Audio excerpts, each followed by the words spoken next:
এতটা ভয়াবহতা হওয়ার কারণ হচ্ছে এই বাসা থেকেই তাদের উপরে হামলা চালানো হয়েছে, অর্থাৎ শিক্ষার্থীদের উপরে হামলা চালানো হয়েছে, তাদেরকে গুলি করা হয়েছে।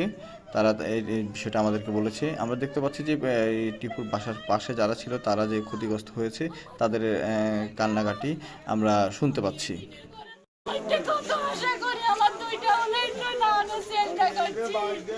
আমি কেন